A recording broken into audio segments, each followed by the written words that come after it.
That's the point of thrillers. You're trying to figure out the mystery. Yeah. Am I gonna use this footage? Maybe. I was just so viscerally angry. Hi, my name is Paige. Welcome to another reading vlog. So in this vlog, we are going to be trying out horrors and thrillers because that is a genre that I don't tend to gravitate towards. I think that I would say that I am a variety type of reader. I don't mind picking up romance or fantasy or thrillers or mysteries. Like, I don't mind any genre, but I don't tend to pick up thrillers or horrors very often. I think that's because I spent a lot of time when I was younger watching a lot of scary movies and really enjoying spooky stuff. But as I got older, I started to get very vivid nightmares, and I just tend to stay away from things that I think might trigger some of my very vivid nightmares, just because they're not very fun to have every single night. It's a big reason I stopped watching The Walking Dead, because I was just dreaming in zombies all the time. But I feel like BookTube has a huge thriller horror fan base, and I hear my friends talk about these books all the time, and I want to read them so badly. I just stop myself. So there are some that are already on my shelf. They might not be like the most renowned thrillers and horrors, but I do want to try them out and see if I'm going to like them, see if they're interesting, and let you know if I think I could be a thriller horror girly. And if I can be, I'm going to need your recommendations for ones that I should read. Ones I have read in the past, and I think there's only been like 2 in the past couple of years, which was The Shadows and One by One by Ruth Ware. And I didn't like either of them very much. Oh, I read Behind the Red Door as well, and I did enjoy that one a lot. So besides those and Gone Girl, I really don't have a lot of history with thrillers or horror, so I don't know what I like, I don't know what I dislike very much. But I'm gonna tell you quickly about the ones that I'm going to be reading in this vlog, just the names of them, and I'll give you a summary before each clip and let you know how I feel. So we're gonna start off with Mexican Gothic. This is one that I've heard about for years. People seem to love it, people seem to hate it, but this is going to be the first one that I read because it's been on my shelf the longest. Then we are going to read We Are Watching Eliza Bright by A.E. Osworth. I got this at a Barnes & Noble sale, and I have not picked it up since. So that's number 2. Number 3 is Mother May I by Joselyn Jackson, and I also got this at that Barnes & Noble sale, and I've heard nobody talk about this one or the last one. Book number 4 is going to be Final Girls by Riley Sager. I feel like this is everybody's least favorite Riley Sager, but I found it at Goodwill and I decided to grab it while it was there. And this will be my first Riley Sager. So is it bad that I'm starting with the one that people like the least? I don't really know, but maybe if I enjoy it, that means I'll love the other ones, right? Start with the worst and then end up with the better ones in the future. That's how I'm seeing it. And we are going to end the week with The Turn of the Key by Ruth Ware, because this is the one that I've heard the most about. I found this at a local bookstore here in Arizona, and I grabbed it, and it has been on my shelf ever since. And I need to read it, so I'm going to finish out this vlog with this one. But as I'm filming this, I have already read Mexican Gothic, so I'm just gonna let you watch that clip and we're gonna see, do I like thrillers and horrors? If you would like, you can jump around to whichever book that you want to watch. I will timestamp everything for you to make it easier, but I hope you enjoy this vlog. Okay, first up we have Mexican Gothic by Silvia Moreno Garcia. This I've had on my shelf for a very long time, and I've honestly thought about unhauling it multiple times because I have never really had an interest in actually picking it up and reading it. All I know about this one is it's set in a house where this woman, our main character at least, I believe her cousin writes her a letter and says that she needs to come over to the house like immediately, and then spooky things start to happen. I've heard that there's pretty gross stuff in it, so I'm gonna have a hard time listening, so I think I'm glad that I'm reading it while I'm working so that I don't have to focus too hard on any of the gross stuff. Part of me is kind of the least excited for this one because it's been on my shelf for so long, and I've heard so many people say that they didn't like it, and I've had people tell me to just DNF it and not even bother reading it, or I mean unhaul it and not even bother reading it. So this is going to be what I'm attempting to read today. It might take me a couple of days because I have to finish another book in the morning, but yeah.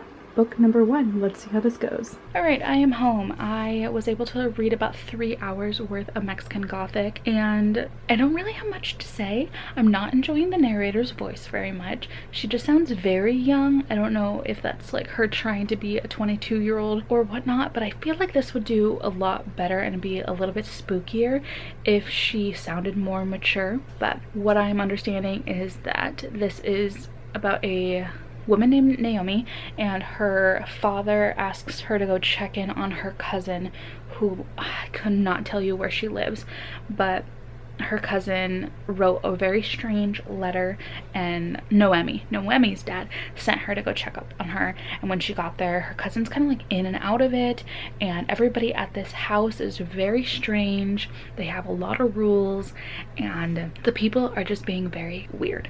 And that's all I really know. I have a couple of theories because I got to one chapter that had a few hints, I guess, is what I'm assuming. I'm hoping that maybe like it's just throwing you off and you're like supposed to guess this and it's gonna be something else, but I'll record it for myself right now. Am I gonna use this footage? Maybe. But yeah, I just wanted to check in, let you know that I'm not enjoying the narrator's voice and that I've only listened to about 3 hours, but I should be finishing it tomorrow, and I will let you know how I feel right now.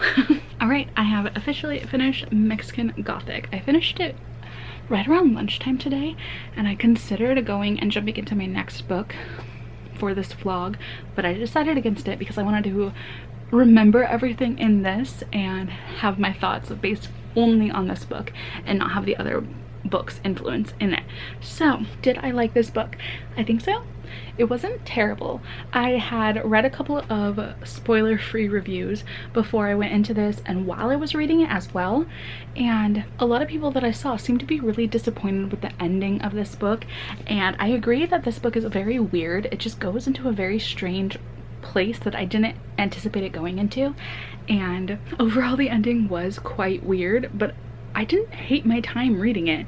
I thought it was gross, I thought it was a little bit spooky, but overall I still thought it was pretty fun. It was not as bad as I anticipated it being. But that being said, I was kind of correct on some of my theories that I had going forward. I don't know if I included that part in the vlog. But my theory is that the dude, I want to say his name's Francis, who's collecting the mushrooms at the cemetery, he is the one who's like putting this in everybody's drinks with his mom. Like, they're very angry that they have to work for these people, so they're just like slowly poisoning them and killing off all of the women. For why? I don't know, but they're putting crazy mushrooms in everybody's stuff is what I'm guessing. And that also, like, the mold and asbestos in this house is probably also making them a little strange. So that is my theory, and I guess we will see. I was kind of correct on how things played out, which was kind of nice. And because it was kind of predictable, it was kind of spooky, I thought it would be fun to rank every book based on a couple of criteria, just so we can see which one was my favorite. So I thought atmosphere, or like vibes and atmosphere, would be a good one to give a star rating towards. Also, if it was scary or spooky or unsettling, like actually genuinely made me like sit there in terror for a little bit, I thought that would be something to rate these books out of. Predictability, as well as if I enjoyed the audiobook. So for this book, I think I would give atmosphere maybe 4 out of 5. It was set in the past. I still couldn't tell you what year this was probably trying to be set in, but the atmosphere of the house and the description of the wallpaper and everything that's in the house was really atmospheric, and the fact that they had to like be in this house by candlelight all the time was also very spooky. Oh, I just hit myself in the face. So the vibes were pretty immaculate with this book. I don't think it was like the best ever, but it was still Gothic enough, so we're going to give that 4 stars. Did this scare me, make me unsettled, spook me out, creep me out? Not really. Honestly, I didn't find it as creepy and gross as a lot of the reviews did, but maybe it's because I was going in prepared knowing it was going to be gross. So maybe I'd give that a 3, just because I was prepared for it, and that might have affected how I felt about it being scary or spooky. But I could see how some people would be really grossed out by certain things or really horrified by other things that happen in this. So yeah, I'd give that one a 3. Predictability. I think it was kind of predictable in some aspects, and in other aspects I had no idea what was coming. So again, probably a 3 for predictability. It was predictable. Some parts weren't. Some parts came out of left field, I felt like. But yeah, that one's 3. And audiobook enjoyment. I didn't hate my time reading it, but as I said before, I wish that the narrator was a bit more mature sounding, and I got confused a lot of the time who was who, because a lot of her male voices were all the same and there was really no way to distinguish who was talking at some points. So 2 to 3 for this one, 2.5 for audiobook enjoyment. It wasn't a bad time, but I think an audiobook with a thriller or a mystery can really impact your experience if they are talking in a spooky way, or if they just have like one of those like raspy, scratchy voices. I feel like that would add so much to the atmosphere. But she just sounded like a young girl, and I know that's what our main character is, but her voices for the other characters weren't very good, and I did not like her British accent whatsoever. It sounded very out of place. So let's go 2 for that one. But I can't do mental math in my head, so I will put the average rating for this on the screen and you will know how I feel about this one. But yeah, book 1 is done, and I guess maybe I can rank all of the books based on how I enjoy them, star rating. So right now this is number 1 because this is the first book that I'm reading, but I will see you when I am going to read the next book right now. Good morning. It is so early. I am tired. It is a million degrees in my house, and this is where I sat down, so I'm backlit, and I'm sorry, but I'm here to tell you that we are watching Eliza Bright by A.E. Osworth, and this is about a woman named Eliza Bright who is a video game coder and works at this like really well-renowned video game company, and the men at that company really dislike her and don't think that a woman should be in video gaming. And one day she reports harassment and ends up getting fired for doing so, and then I forgot the word, doxing. She gets doxed by her company somehow, and all of these online gamers and these people that she worked with are harassing her and cyber stalking her, and it's like about male rage, the online community, and it seems interesting. I'm interested by this one because although I'm not a female gamer and I don't really game and I don't play with online people if I do game, I do know that it is very typical for a lot of girl gamers to get harassed often, or if they don't fit into the mold of what a male gamer thinks that they should, they get harassed. So I'm interested to see that conversation going on in this one. I'm intrigued to see how it's going to be handled. I think I should be able to finish this all in one sitting today based on my schedule I put out on my Google Calendar for myself. I only allotted 1 day for this, so I guess if I don't finish at work, I will be finishing it tonight. So you will probably see my full thoughts on this and not really a 50% mark, but I need to go to work now. Bye. Okay, hello. We are back from work. It's been a while actually. I've been home for a while, but I've been trying to figure out how I'm going to talk about this book. So I did finish it today in one sitting, and I had a moment where I thought I was gonna have lunch by myself, so I was going to update you halfway through, but I had friends who wanted to actually go to lunch with me, so we're just checking in at the end here. This is a hard one to try and explain because yes, it is a thriller, but not in the sense that I would categorize other thrillers. And I know I haven't read a lot of them, but when you think thriller, you think that suspenseful, really tense atmosphere, and you think of people who are in like really scary situations, and you're usually in the mind of that person who is in this situation. And so this book took that, and though it is a thriller, it doesn't feel like it, and I'll try my best to explain what I mean by that. So bear with me. I'm sorry. I have been trying to write down my thoughts, but I feel like I'm very all over the place with my thoughts on this book. But essentially, this is about a woman named Eliza Bright who is a video game coder at this company, and she's like up and coming. She just got promoted in her job, and she's working on this team with all men, and these men decide to mess with her coding and write the word boobs all over her codes. And she doesn't know what it means at first because they do it like 8008S or 85, and she doesn't know what it is at first, but then somebody finally tells her what it is, and she reports them for harassment, or she at first reports it, and then eventually she says like, no, I feel like this is more sexual harassment because I don't want to work with these people anymore. And her boss kind of looks at her and goes, you're making a really big deal out of all of this. And so the two men get sent to sensitivity training, and because of this, one of the men is really pissed off at her for doing this and like putting this on his record. So he like yells at her, calls her out about this, and says some like really awful things, accuses her of sleeping with the boss to get where she wanted to go, telling her that she like basically hasn't earned any of this. And so because of that, she decides to go to the boss again, and he basically tells her, well, why are you telling me? You should have worked this out with your team and had a conversation with them instead of whining to me about it.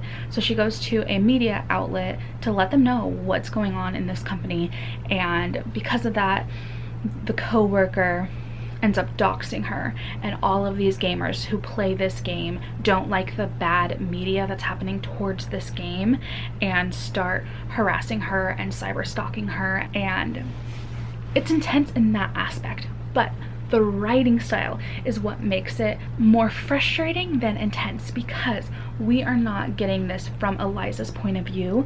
We are not even getting it from like one of these characters who did the doxing and the sexual harassment at work. We are getting it from like a we point of view. So this gaming community, these people on Reddit and Tumblr, and maybe not Tumblr, Twitter, and inside this game, who are like collectively watching her and making fun of her and harassing her and sending these death threats. So we have this like straight white male gamer dude, like toxic gamer dude point of view the entire way, and it is god awful to listen to. But this writing style was so good, this author did it so well, because you are so frustrated.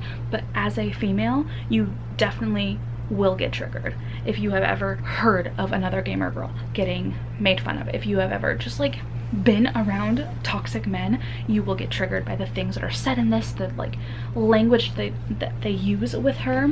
And this entire narrative is completely unreliable, because it is these men who are assuming what she believes, assuming why she does certain actions, assuming how she feels about different circumstances. And it's just really wild to read a chapter and then have the chapter be repeated again, because they say, or this is what happens, and then the chapter's repeated again and they say, or this is what happens. And it was so geniusly written. I really enjoyed it, but still it was so like awful to read. I was just sitting there angry, because these are things that men have said, these are things that men do, and it's infuriating. So like really the entire time you can't trust anything that's happening. You can't trust anything that they're saying, because these are men who hate this woman, and you don't know what she's thinking. You don't know why she's making certain choices. You don't know what her relationships are with these people. So, or with the people that she's like interacting with, besides like the things that they've hacked into her account, so they can read like her emails or her DMs and stuff. They can read all of that and get those conversations, but if it's behind closed doors, they can't hack into those things. Like there's no surveillance in their house, so they can't see what's happening behind closed doors. So it's a lot of speculation in this writing. It's just so interesting. I was so intrigued by this writing choice. But because this book is written in such a weird way, like I even read a review that was just asking like, who is this for? Because this is not going to be those toxic gamer men who would read this and go, oh yeah, we are kind of screwed up for talking to and about women this way. But women who read this, like, you're just gonna get angry too. So like I enjoyed the book and for what it was doing, but did I enjoy my reading? Because I was just so viscerally angry at the fact that we have to deal with men like this in our lives. So there's that. And I don't know, I enjoyed it, but I didn't. I can't figure out my thoughts on this book. What else have I written down for this? Oh yeah, something that I also really enjoyed in this but like didn't enjoy, was the way that the language in this book, anything that a man did in this, the like men who were telling the narrative would praise them for it, like their ability to get promoted. But if a woman in this was talked about her promotion, it was, what did she do to get there? How did she connive her way to get there? And it was just a lot of those like microaggressions, women and their choices, and how women can't have anything that they like without men thinking it's just for the women to impress other men, but if a man does it, they just revere that man. It's just wild. This is wild. I love this book so much. In terms of this like being a thriller, I don't know if it is, because I didn't feel myself like stressed out by what was going to happen, just because the narrative was so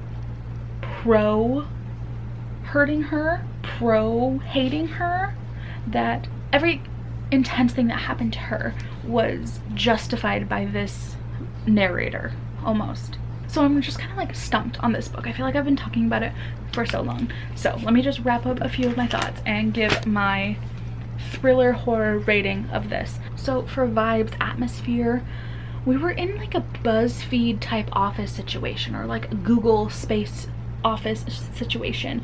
So it wasn't very like spooky or stress inducing. It wasn't like a creepy cabin in the woods or a spooky boat on the sea. Like, this was just an office workspace. So I'm gonna go with like 2 for vibes, because it was detailed enough, like you knew what the place looked like, but it just felt like a contemporary setting, you know? For scary, unsettling feelings, I'm gonna go with a 2 again, because it was just more frustrating than anything. Yeah, and if I'm looking for a thriller, I kind of want to be scared, maybe, even though I did like this. So I'm all over the place with this. I'm so sorry. Then for predictability, I think I'm gonna go with like a 4, because I don't feel like I saw what was coming. I wasn't blown away by anything, but there was never really a time where I sat there and just tried to figure out what was going to happen.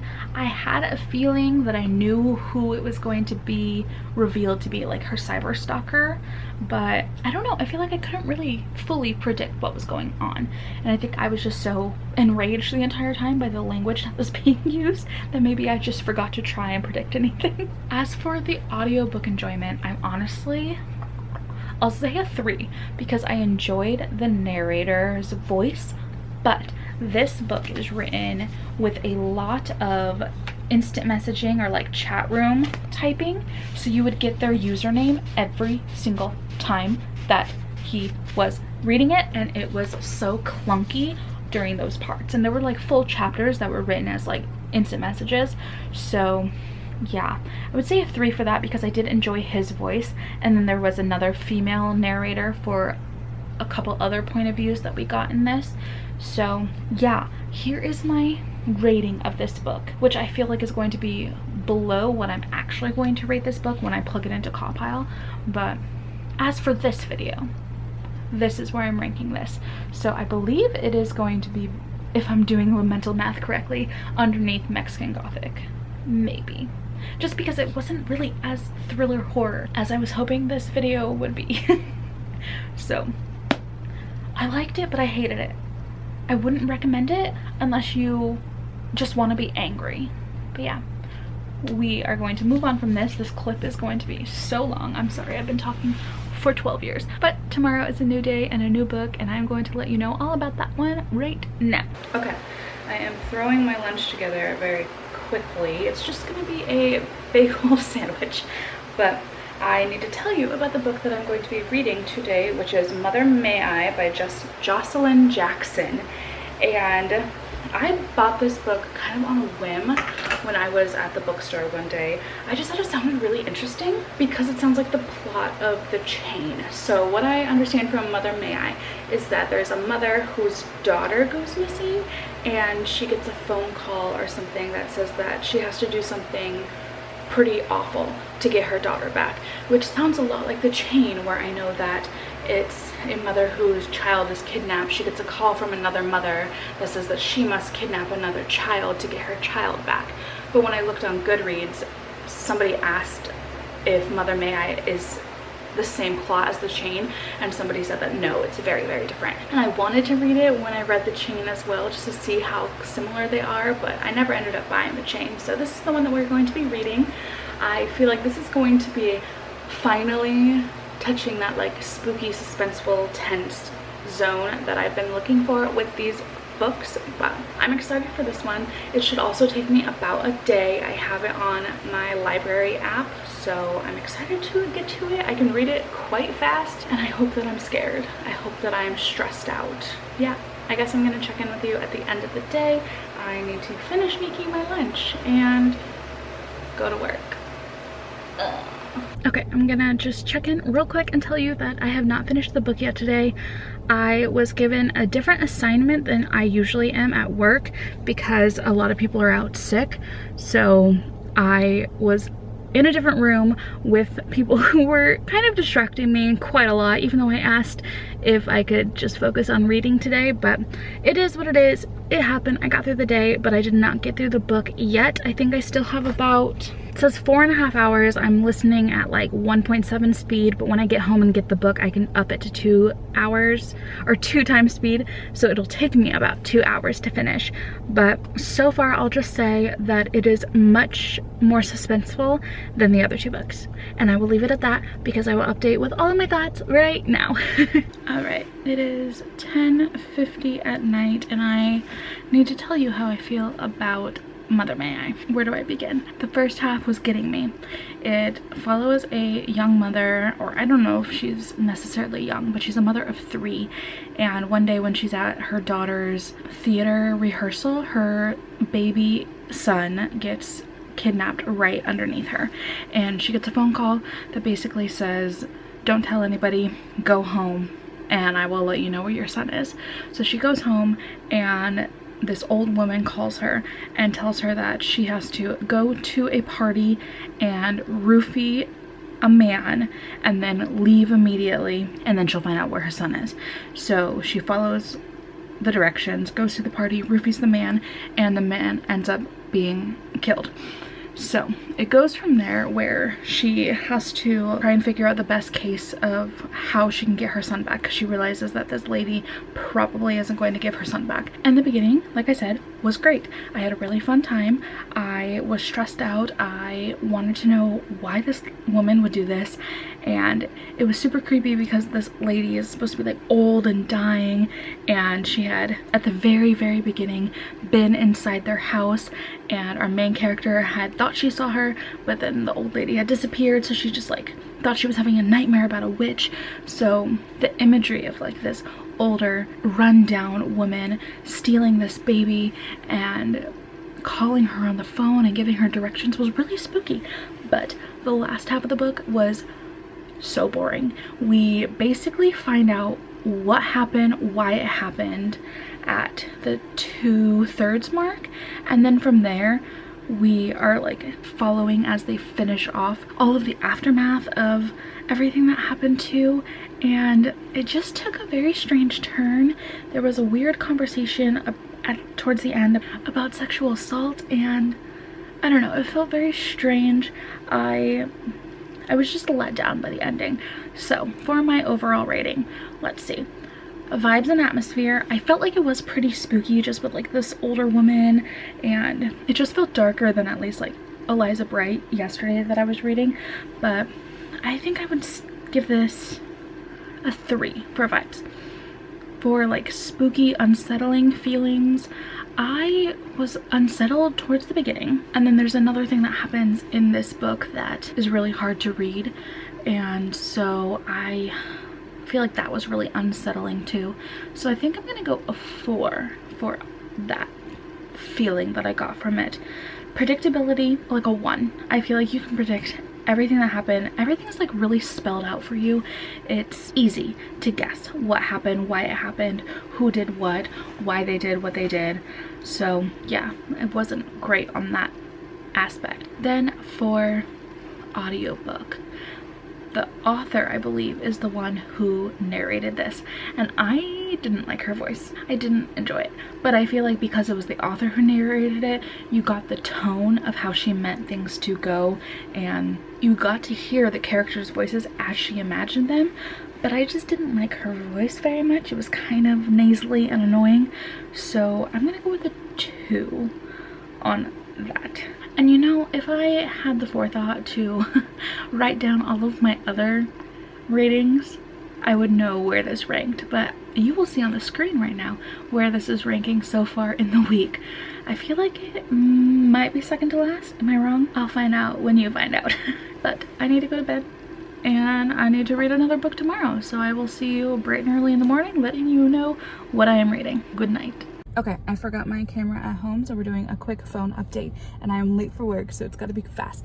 I am reading Final Girls today, and I am actually really excited about this one. I know everyone says it's not their favorite Riley Sager, but from what I read on the inside flap, it is a horror story about final girls. So the people who are at the very end of a horror movie type situation and they're the only ones who survive. And in this, it seems like a bunch of these final girls are popping up dead. And one of them named Quincy is still alive, but like she has all of these final girls showing up on her doorstep or whatnot dead. I'm not really sure, but it seems like another final girl is the problem of this. So I'm excited to read this one. I should finish it in the day if I don't have too many distractions, but I need to go. I'm gonna be late, so I will see you when I am done and tell you how I feel about this one. I am super excited though. I think it's gonna be a fun one. I finished Final Girls and I realized that I did not give you a very good summary of this at all. I really quickly read the inside flap before I left for work this morning, and when I say really quickly, I mean I skimmed that bitch. So here's the better summary of what happens in this book, or the gist of it. So we have our main character Quincy, and she is a final girl. There are two other final girls who have overcome slaughter like murder.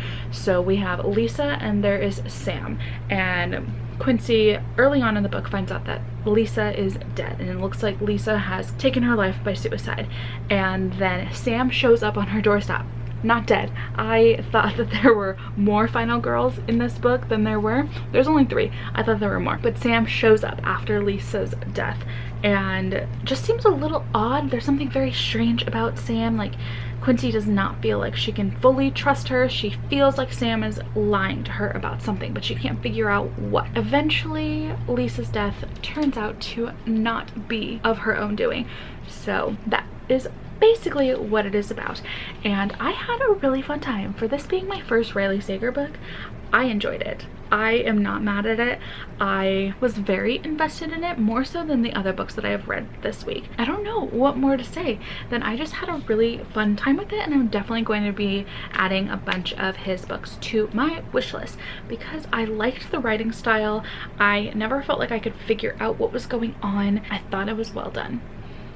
So if this is the worst Riley Sager, I'm excited to see what the best one is.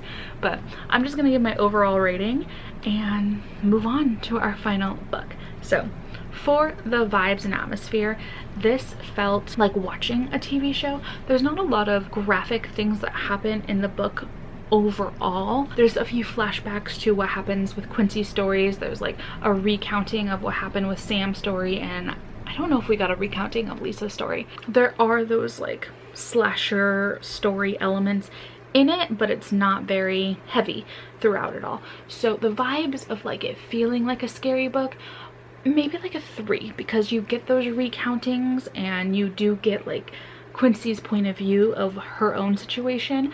So yeah, I'm gonna stick with a 3 for that. With it being scary though, I don't think it was. There wasn't ever really a time that I felt like my heart was racing. I was worried about what was going to happen. So I'm gonna give the like spooky, unsettling score a 2 because it just wasn't really scary. There were a few moments when they were describing the murders of past characters that was a little like gruesome, but nothing that was too crazy in my opinion. As for predictability, I'm gonna throw in a clip of me after work predicting what happens, and I will put a spoiler tag on the screen right here or somewhere so that you can skip ahead if you don't want to see what my predictions were. But let me just insert that clip right now. I'm back in my car. It is after work. We have about an hour left of the audiobook, and I just want to make my predictions known. I think, or I would like for it to be revealed that Coop was the person who had been in the woods and they like swapped his identity. I don't think it will be. I will be very disappointed if it ends up just being that Quincy was the murderer all along. Like, I want there to be a really big twist where it was like Coop or something. I just don't think it's gonna go that way. I think it is gonna end up being Quincy, and then Sam would have been revealed to have been the person who like was the murderer in her own. So they weren't really final girls, they were the murderers all along. So that is my prediction for this. I kind of hope that it doesn't go in that direction because I don't know, it feels like it's been setting you up for that, and I want there to be like a big twist that makes me go, oh my god, I didn't see that coming, but with how everyone doesn't really love this book, I don't think that's going to be the case, but I'm still really enjoying it. So if you watch that, I think you'll know how I did on predictability, but I will say, I don't feel like I ever knew what was happening. I wanted certain things to happen. I predicted it could happen. I thought there was a possibility for some things, but I never really felt like I absolutely had a solid footing. I assumed I knew. Clearly, if you watch that clip, I assumed that I knew how it was going to play out, and I was kind of right, I was kind of wrong. My prediction was kind of right, kind of wrong. So I'm gonna go with a 4 for predictability because I am impressed, but I don't know what other word to say. I'm impressed by my ability to not guess it like I did the other couple books. I guess I didn't really guess Eliza right because I wasn't really thinking of guessing that one, but the other books that I've read for this I feel like were way more predictable than this one. So maybe I'm just dumb, but I couldn't predict it solidly. I had ideas, I had theories, but we were all trying to figure it out, right? That's the point of thrillers. You're trying to figure out the mystery. Yeah, I don't know. I don't read a lot of these if you can't tell. As for audiobook, I enjoyed this one the most so far in this vlog. I even looked up the 2 narrators to see if there were books that I had read by them because their voices sound really familiar to me, and I couldn't find any, but I think they just have like that very classic narrator voice. I don't know. I've been listening to so many narrators. They all kind of sound the same, which is to me, it's a pro, because when their voices like stand out to be a little bit more nasally, like Mother May I, it's a harder reading experience. So this was just like a very standard audiobook experience, and I enjoyed it. I appreciate that. So I'm giving this one a 4 for audiobook enjoyment because the voice was just nice. It didn't try and do too much, you know? So are we shocked that this one has risen to the top of this vlog? I'm not. I did say I put these books in order of how I felt like I was going to enjoy them, and I was kind of right with Mexican Gothic surprising me a little bit. So I did finally do the math, and it looks like you can see on the screen. I can't see it on the screen yet though, but it's Final Girls, Mexican Gothic, Eliza Bright, and then Mother May I as my order so far. And I feel like when we finally get to Turn of the Key tomorrow, that this has to be, all my books are falling down, this has to be my #1 spot, right? Everyone talks about this book like it is the standard for horror thriller books. At least everyone I've watched just like recommends this above all. So I am excited. I am nervous for this one. I'm nervous to be very spooked and scared at work, or that there's going to be a lot of distractions and I won't be able to give it its full attention like it deserves. So I hope at work things are a little bit back to normal for me and I can dedicate all of tomorrow to this one. But I will see you in the morning to talk about Turn of the Key. I don't even know what it's about actually, so I'm gonna have to look that up by tomorrow morning, but see you in a second. Okay, good morning. Today we are reading Turn of the Key, and I am very, very excited for this one. I read the synopsis last night and it seems kind of spooky. So it is about a main character, I don't remember her name, but she becomes a nanny at this like ultra smart home type place, like very modern, and things go very, very wrong, and one of the kids ends up dead and she ends up in prison, and it's like after all of that happened and she's trying to prove that she is not a murderer, even though like she has a bunch of other secrets and whatnot. So I am very excited for this one, but I'm also very scared because I do not like creepy kids in books or in movies. I can't do it.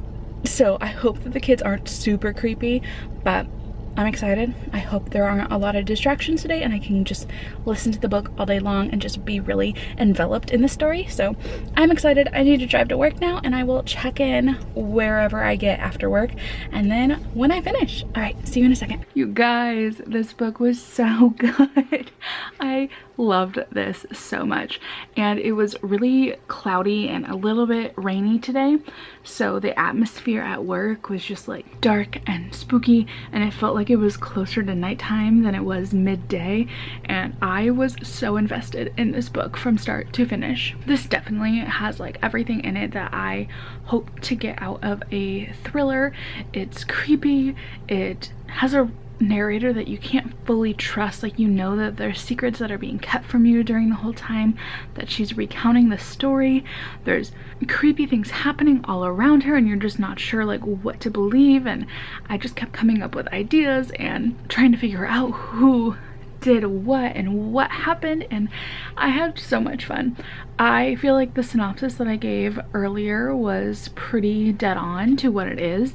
A woman who is in prison, but she's writing a letter to a lawyer that she wants to help her prove her innocence. So the entire book is her writing him a letter to explain what happened, and she's recounting her details from the day that she found out about this nannying position to her interview, to her first day, and then being like immediately left with these children with like a day's notice of being hired. And it's just a really fun time. I had so much fun. It was so spooky. And this is my second completed Ruth Ware. I read one by one, and the atmosphere in that one too was really great, but I didn't love the storyline. I thought that book was kind of okay. I think I gave it 3 stars. It was just not great, and I felt like you could predict every single thing in that book, but this one, so good.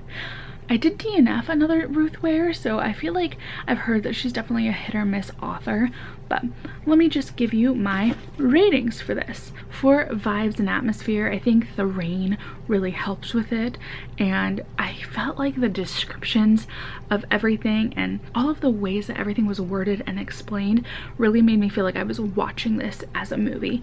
It definitely felt like I had seen this movie before, not plot-wise, like I didn't know what was happening, but I could just envision how everything was laid out. And yeah, I think the vibes were definitely like 4, maybe even 5-star, but I'm gonna go with 4. No, I think I'm just gonna go straight 5 because it was just so atmospheric.